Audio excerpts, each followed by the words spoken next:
Gente querida, hoje falaremos sobre um problema antigo, tá? Que reapareceu no século IV e que deu surgimento ao donatismo. O ponto de partida dessa agitação, como sempre, era nobre. Tratava-se, mais uma vez, da atitude a tomar para com os traditores. Os traditores eram aqueles cristãos que negaram sua fé durante a perseguição de Diocleciano e, posteriormente, foram perdoados e readmitidos na igreja.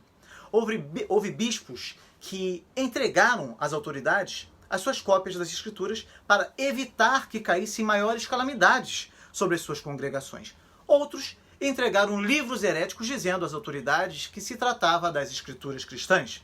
Outros bispos e leigos não resistiram à pressão do Estado e adotaram os deuses pagãos.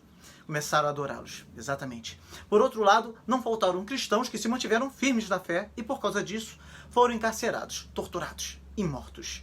Como em outros casos anteriores, os deste grupo que conseguiram sobreviver receberam o nome de confessores e eram venerados por causa da firmeza da sua fé e, dado o seu grande prestígio, alguns pensavam que eram eles que tinham a autoridade necessária para determinar o que seria feito com aqueles que haviam caído diante da perseguição e haviam cedido às pressões impostas por Diocleciano e agora queriam ser readmitidos à vida cotidiana da igreja.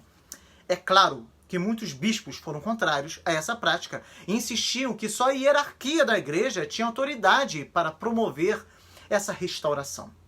Somado a isso, os confessores que se levantavam eram diferentes dos confessores do tempo de Cipriano, que acabavam sendo muito rigorosos, com os que tinham seguido outro caminho. Pois é, esses eram rigorosos demais.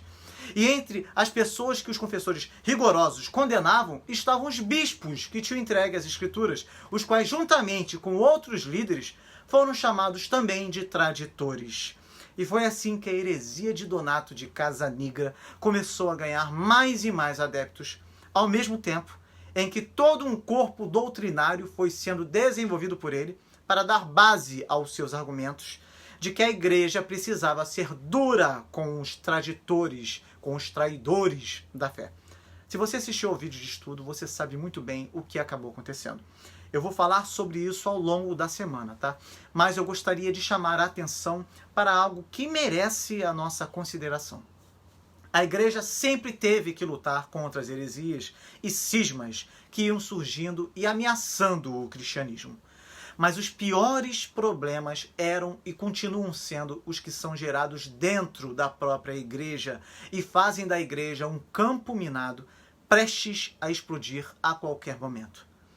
Quando a liderança da igreja deixa de ser o exemplo a ser seguido, quando homens oportunistas aproveitam os tempos de crise para se autopromoverem, quando parte do rebanho decide seguir uma nova liderança, o que acontece é um cisma, uma divisão que abala a fé de muitos e causa muitos males se não for solucionada a tempo. Nos dias atuais, há muitos fatores que são a causa da divisão de muitas pessoas, de muitas igrejas. E note que eu não estou falando agora só das igrejas, estou falando de pessoas também. Vivemos num momento de uma intolerância demoníaca, onde a simples menção de algo que incomoda o irmão pode levar a uma quebra de confiança, quebra de amizade, quebra de relacionamentos. Não. Cristo não está nessa história. Se o que nos une é Cristo, Cristo nos dará a vitória sobre todas essas questões. Porém, se o que nos une é um jogo de interesses onde o próximo é apenas um objeto do qual eu posso obter algum benefício, nossos relacionamentos serão tão superficiais que ao menor abalo se desfarão completamente.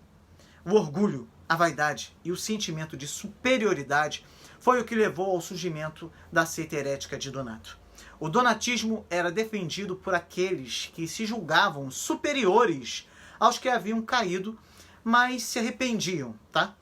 As pessoas caíam, se arrependiam, não importa. Nós somos superiores a eles, nós não negamos. Isso me faz lembrar o texto de Lucas 18, versículo 10 a 14, que retrata uma parábola contada pelo Senhor Jesus Cristo. E é com essa parábola que eu quero terminar a nossa meditação de hoje. 2 homens subiram ao templo a orar, um fariseu e o outro publicano. O fariseu, estando em pé, orava consigo dessa maneira: ó Deus, graças te dou, porque não sou como os demais homens, injustos e adúlteros, nem ainda como esse publicano aqui. Jejuo 2 vezes na semana e dou o dízimo de tudo quanto possuo. O publicano, porém, estando em pé, de longe, nem ainda queria levantar os olhos ao céu, mas batia no peito, dizendo: "Ó Deus, tem misericórdia de mim, pecador." Digo-vos que esse desceu justificado para a sua casa e não aquele. Porque qualquer que a si mesmo se exaltar será humilhado, e qualquer que a si mesmo se humilhar será exaltado. Qual tem sido a sua atitude diante de Deus e dos homens? Para pensar. Dê o seu like, compartilhe essa mensagem com os seus contatos e grupos de WhatsApp, tá bem? Até amanhã.